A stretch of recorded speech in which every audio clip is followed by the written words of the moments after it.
2022년 8월 1일 월요일 아침 기도에 오신 여러분을 환영합니다. 오늘 우리가 함께 나눌 말씀은 레위기 18장 1절에서 18절 말씀입니다. 다 함께 말씀 읽도록 하겠습니다. 여호와께서 모세에게 말씀하여 이르시되 너는 이스라엘 자손에게 말하여 이르라. 나는 여호와 너희의 하나님이니라. 너희는 너희가 거주하던 애굽 땅의 풍속을 따르지 말며 내가 너희를 인도할 가나안 땅의 풍속과 규례도 행하지 말고 너희는 내 법도를 따르며 내 규례를 지켜 그대로 행하라. 나는 너희의 하나님 여호와이니라. 너희는 내 규례와 법도를 지키라. 사람이 이를 행하면 그로 말미암아 살리라. 나는 여호와이니라. 각 사람은 자기의 살붙이를 가까이 하여 그의 하체를 범하지 말라. 나는 여호와이니라. 내 어머니의 하체는 곧 내 아버지의 하체이니 너는 범하지 말라. 그는 내 어머니인즉 너는 그의 하체를 범하지 말지니라. 너는 내 아버지의 아내의 하체를 범하지 말라. 이는 내 아버지의 하체니라. 너는 내 자매 곧 내 아버지의 딸이나 내 어머니의 딸이나 집에서나 다른 곳에서 출생하였음을 막론하고 그들의 하체를 범하지 말지니라. 내 손녀나 내 외손녀의 하체를 범하지 말라. 이는 내 하체니라. 내 아버지의 아내가 내 아버지에게 낳은 딸은 내 누이니 너는 그의 하체를 범하지 말지니라. 너는 내 고모의 하체를 범하지 말라. 그는 내 아버지의 살붙이니라. 너는 내 이모의 하체를 범하지 말라. 그는 내 어머니의 살붙이니라. 너는 내 아버지의 형제의 아내를 가까이 하여 그의 하체를 범하지 말라. 그는 내 숙모니라. 너는 내 며느리의 하체를 범하지 말라. 그는 내 아들의 아내이니 그의 하체를 범하지 말지니라. 너는 내 형제의 아내의 하체를 범하지 말라. 이는 내 형제의 하체니라. 너는 여인과 그 여인의 딸의 하체를 아울러 범하지 말며 또 그 여인의 손녀나 외손녀를 아울러 데려다가 그의 하체를 범하지 말라. 그들은 그의 살붙이이니 이는 악행이니라. 너는 아내가 생존할 동안에 그의 자매를 데려다가 그의 하체를 범하여 그로 질투하게 하지 말지니라. 아멘. 오늘 본문 레위기 18장부터 20장까지는 윤리적 성결법이 기록되어 있습니다. 1절과 2절에서 하나님께서는 모세에게 자신이 누구신지 설명하십니다. 1절 2절입니다. 여호와께서 모세에게 말씀하여 이르시되 너는 이스라엘 자손에게 말하여 이르라. 나는 여호와 너희의 하나님이라. 자신을 여호와 너희의 하나님이라 설명하신 하나님께서는 이스라엘 백성들에게 명하십니다. 3절입니다. 너희는 내 법도를 따르며 내 규례를 지켜 그대로 행하라. 나는 너희의 하나님 여호와이니라. 하나님께서는 이스라엘 백성들이 거주했던 애굽 땅의 풍속을 따르지 말 것을, 그리고 그들이 하나님께 인도받아 들어가게 될 가나안 땅의 풍속과 규례도 따르지 말 것을 명받습니다. 이어지는 4절과 5절은 하나님의 법도와 규례를 따르라는 명령이 반복되는 부분으로 하나님께서는 자신의 법도와 규례를 그대로 행할 것을, 그리고 그렇게 하면 살 것이라 말씀하십니다. 뿐만 아니라 반복되는 명령 끝에는 계속해서 자신이 너희의 하나님 여호와라 라고 말씀하고 계십니다.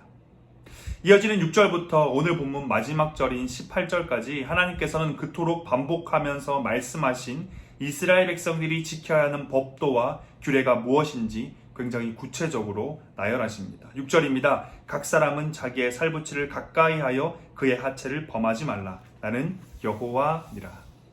6절에서 살붙이는 가족을 의미하고 그의 하체를 범하는 것은 성관계를 의미합니다.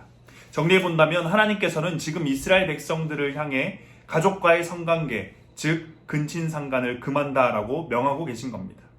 그리고 이것을 3절과 함께 생각해 본다면 당시 애굽과 가나안 땅에서는 근친상간과도 같은 심각한 성적 타락이 만연해 있었다는 것을 알 수 있습니다. 7절부터 18절까지 하나님께서는 굉장히 구체적으로 근친상간에 관한 죄를 지적하십니다. 7절부터 18절까지의 내용을 보면 인간의 성적 타락이 어디까지 갈 수 있나, 어디가 바닥인가 하는 생각이 들면서 인간의 성적 욕망의 무서움이 다시금 느껴집니다. 성도 여러분, 오늘 본문이 속한 레위기는 창세기, 출애굽기, 신명기, 민수기와 더불어 모세의 오경으로 불리며 하나님께서 철저히 세상의 가치관에 물들어 살았던 이제 막 출애굽한 이스라엘 백성들을 하나님의 백성으로 세워가시기 위해 모세를 통해 그들에게 전해주신 하나님의 백성 교과서와도 같은 책입니다. 다시 말해 오늘 본문의 이야기를 듣고 있는 1차 독자는 애굽에서 나오고 이제 곧 가나안 땅으로 들어가게 될 이스라엘 백성들이라는 것이죠. 오늘 본문 3절에서 하나님께서는 너희가 거주하던 애굽의 풍속과 너희가 들어갈 가나안 땅의 풍속을 따르지 말라 말씀하십니다. 이게 어떤 의미일까요?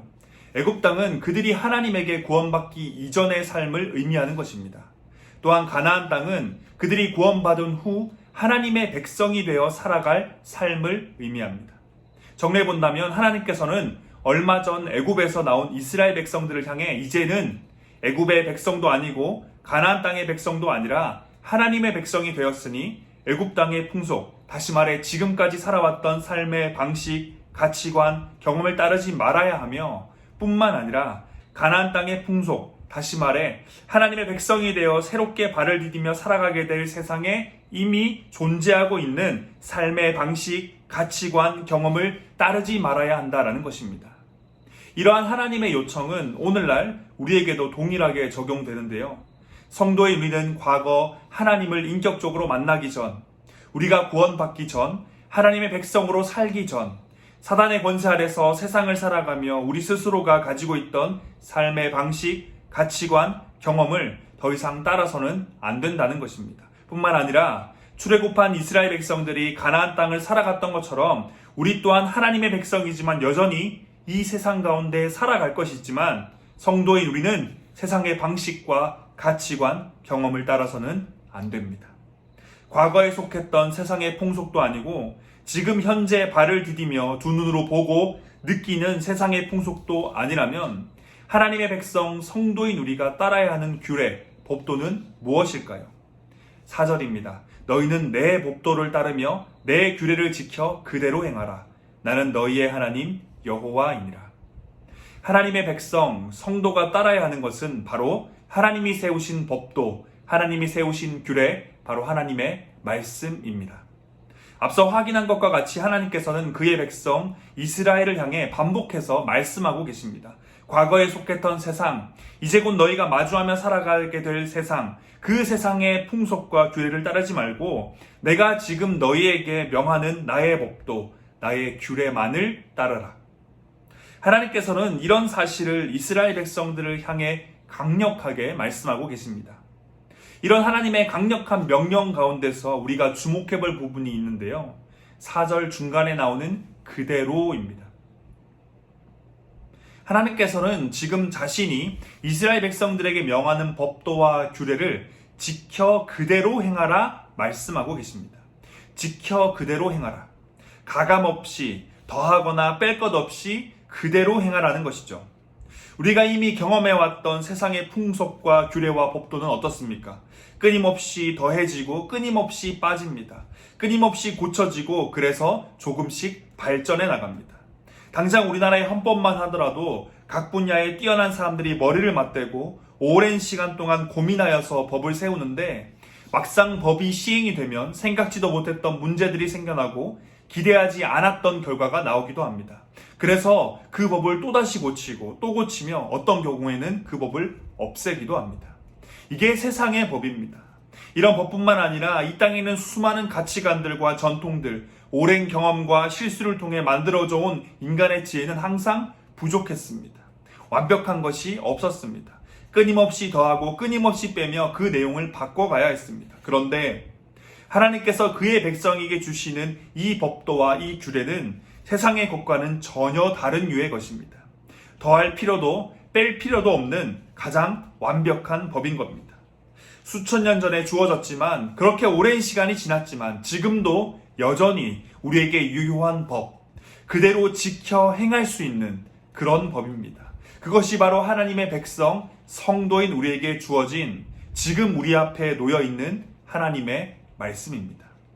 지금 이 순간에도 우리에게 주어지고 있는 이 말씀, 우리 앞에 놓여있는 바로 그 말씀, 우리가 믿는 이 하나님의 말씀은 가감없이 우리에게 주어진 그대로 지켜 행해야 하는 말씀임을 우리 성도 여러분들은 믿고 계십니까?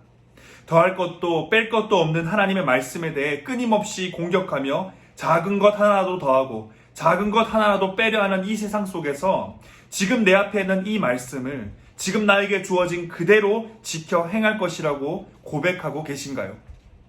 하나님께서는 애굽에서 구원받고 이제 곧 가나안 땅으로 들어가는 그의 백성들을 향해 강력하게 명령하십니다. 애굽의 풍속, 가나안 땅의 풍속을 따르지 말고 지금 내가 내게 주는 나의 법도, 나의 규례를 지켜 그대로 행하라. 사랑하는 대학교의 성도 여러분, 가감없이 하나님의 말씀을 지켜 그대로 행하는 우리가 되길 소망합니다. 하나님의 말씀의 권위에 도전하라는 세상 속에서 담대히 하나님의 말씀만을 높이 들고 그 말씀만을 붙잡고 살아가는 우리 모두가 되길 간절히 소망합니다. 자신의 법도와 규례를 지키라 말씀하신 하나님의 명령에서 주목해봐야 되는 또 다른 한 가지는 그 안에 생명이 있다라는 겁니다. 5절입니다. 너희는 내 규례와 법도를 지키라. 사람이 이를 행하면 그로 말미암아 살리라. 나는 여호와니라. 하나님께서는 자신의 규례와 법도를 지키면 그로 말미암아 살 것이다 말씀하십니다. 이게 무슨 말입니까? 살 길이 여기 있다라는 것이죠. 애굽 땅과 가나안 땅에 있는 풍속과 규례, 오랜 시간 동안 수많은 사건 사고를 통해 만들어진 그 땅의 풍속과 규례는 결국 그들이 살기 위해 만든 겁니다. 조금 더 잘 살기 위해, 조금 더 안정적으로 살기 위해, 조금 더 편안하게 살기 위해 만들어진 것이죠. 죽으려고, 망하려고 풍속과 규례를 만들진 않았을 겁니다. 그런데 하나님께서는 지금 명확하게 말씀하고 계십니다. 너희 나라가, 너희 가정이, 내 인생이 살 길은 바로 여기에 있다. 나의 법도와 나의 규례를 지키는 것, 그것이 바로 살 길이다. 성도 여러분, 이 땅의 모든 사람들은 살 길을 찾고 있습니다. 살 길을 찾기 위해 수많은 것들을 시도하고 있고 노력하고 있으며 고민하고 있죠. 종교, 문화, 정치, 군사 분야 등 다양한 분야에서 우리는 살 길을 찾고 있습니다. 그리고 유일한 살 길, 진짜 살 길은 대한민국이 살고 우리 가정이 살며 내가 사는 단 한 가지 진짜 살 길은 하나님의 말씀을 지켜 행하는 것, 바로 그것입니다. 하나님께서는 아주 명확하게 말씀하고 계십니다. 내 규례와 내 법도를 지키라. 사람이 이를 행하면 그로 말미암아 살리라. 살 길을 찾고 계신 성도님이 계십니까? 나의 가정이 살아나길 소망하고 계신 성도님이 계신가요? 이 대한민국 땅 가운데 끊임없이 들려오는 고통스러운 소식에 안타까운 마음으로 눈물을 흘리고 계신 성도님 계십니까? 살 길이 바로 여기 있습니다. 인류가 오랜 시간 동안 이것을 찾기 위해 수많은 것들을 시도하고 찾고 헤맸지만 찾지 못했던 진짜 살 길이 오늘 우리 앞에 있는 겁니다. 하나님의 말씀을 지켜 행하는 자는 살 것입니다. 하나님의 말씀을 지켜 행하는 가정은 살 것입니다. 하나님의 말씀을 지켜 행하는 나라는 살 것입니다. 우리 대학교의 모든 성도님들이, 우리의 모든 가정이, 그리고 나아가 우리 대한민국이 하나님의 말씀을 지켜 행하는, 그래서 살아나는, 하나님의 생명의 은혜를 경험하는 그런 나라, 그런 가정, 그런 우리 모두가 되길 소망합니다. 오늘 본문에서 마지막으로 함께 살펴볼 또 다른 부분은 하나님께서 자신의 규례와 법도를 지키라 말씀하시며 성과 관련된 명령을 하고 계신다라는 겁니다. 오늘날뿐만 아니라 언제나 우리 인간의 죄에 관한 이야기를 할 때 성적 타락을 빼놓고 이야기할 순 없습니다. 성적인 죄는 언제나 우리와 깊은 관련이 있어 왔고 그것은 시대가 아무리 변해도 달라지지 않았습니다. 다른 말로 한다면 이것은 사단의 강력한 무기라는 것이죠. 앞서 살펴본 것과 같이 하나님께서는 오늘 본문에서 매우 구체적으로 성적 타락, 그 중에서도 근친상간에 관한 죄를 자세히 그리고 강하게 말씀하고 계십니다. 성도 여러분, 성적 타락은 단순히 성과 관련된 죄를 지었다는 것으로 받아들여서는 안 됩니다. 사단이 성과 관련된 죄를 강력한 무기로 삼는 것, 우리 가운데, 이 사회 가운데 성적 타락이 심각한 것, 그리고 하나님께서 오늘 본문 가운데 이 문제에 관해서 이렇게 자세히 그리고 강력히 말씀하시는 것은 성적 타락의 문제가 성과 관련된 죄 그 이상으로 심각한 문제를 일으키기 때문입니다. 인간이 범하는 모든 성적 타락의 범죄는 철저히 하나님의 창조 질서를 무시하는 행위이며 나아가 이것은 하나님의 권위를 무시하는 행위입니다. 남자와 여자라는 성별을 정하시는 것은 창조주 되신 하나님의 고유한 영역입니다. 뿐만 아니라 한 남자와 한 여자가 부부가 되어 진정한 하나됨을 이루는 것 또한 하나님의 창조 질서에 해당합니다. 그런데 오늘 본문에 기록된 근친상간의 문제뿐만 아니라 이 땅 가운데 만연해 있는 모든 성적 타락의 문제는 조금 전에 말씀드린 창조주 되신 하나님의 권위를 무시하며 하나님의 창조 질서를 어지럽히는 것이며, 그런 점에서 모든 성과 관련된 죄는 심각한 죄라고 볼 수 있습니다. 이뿐만이 아니죠. 우리가 이미 알고 있듯 하나님께서는 예수님과 교회를 한 몸이라 부르시며 우리와 하나님을 신부와 신랑에 비유하고 계십니다. 그래서 마지막 날에 우리가 참여할 잔치는 바로 혼인잔치입니다. 이것이 의미하는 바가 무엇입니까? 하나님께서 남자와 여자라는 성 가운데, 그리고 그 성을 통한 육체적 하나됨 가운데 신랑과 신부로 비유되는 하나님과 성도인 우리의 영원한 연합의 신비를 담아두셨다라는 겁니다. 그렇기에 성적 타락은 하나님께서 성도인 우리와 궁극적으로 이루고자 하시는 혼인잔치, 영원한 연합의 완성을 더럽히는 매우 심각한 죄에 해당한다는 겁니다. 사랑하는 대학교의 성도 여러분, 우리 모두 이 땅 가운데 만연해 있는 성적 타락의 유혹을 이겨낼 수 있길 소망합니다. 하나님의 권위를 무너뜨리고 창조 질서를 어지럽히는, 나아가서는 하나님과 우리의 영원한 연합의 신비를 더럽히는 성적 타락의 유혹을 단호하게, 담대히 이겨낼 수 있길 소망합니다. 오늘 우리는 레위기 18장의 말씀을 통해서 우리에게 주어진 하나님의 말씀은 세상에는 없는, 더할 필요도 뺄 필요도 없는, 그대로 지켜 행하면 되는 말씀임을 확인했습니다. 그리고 뿐만 아니라 그 말씀을 그대로 지켜 행할 때 이 땅의 모든 사람들이 그처럼 찾고 있는 살 길이 열린다는 것 또한 확인했습니다. 마지막으로 성도인 우리가 그대로 지켜 행하면 되는 여러 말씀 가운데서도 무엇보다 성적 타락을 경계하라는 하나님의 강력한 말씀을 확인했습니다. 사랑하는 대학교의 성도 여러분, 오늘 우리에게 주어진 하나님의 말씀, 지금 우리 앞에 놓여있는 그 말씀을 그대로 지켜 행합시다. 우리가 살 길이 바로 거기에 있습니다. 그리고 성적 타락의 유혹을 경계하는 하나님의 말씀을 가슴 깊이 새기고 살아갑시다. 그 안에 담아두신 하나님의 놀라운 선물이 마지막 그때에 우리에게 주어질 것입니다. 다 함께 기도하겠습니다. 우리의 창조자, 구원자 되신 하나님, 주님의 이름을 찬양합니다. 오늘도 어김없이 우리에게 새 생명 주심에 감사드립니다. 사랑하는 하나님, 오늘 우리에게 주어진 하나님의 말씀, 지금 우리 앞에 놓여있는 이 말씀을 그대로 지켜 행하길 소망합니다. 우리의 살 길이 여기에 있음을 고백합니다. 하나님의 말씀을 앞에 두고 더하고 빼기 위해 안간힘을 쓰고 있는 이 세상 가운데서 이미 우리에게 주어진 그 말씀을 있는 그대로 지켜 행하는 우리가 되길 소망합니다. 그래서 그 가운데 살 길을 찾고 풍성한 생명을 누리는 우리 모든 대학교의 성도님들 되길 기도합니다.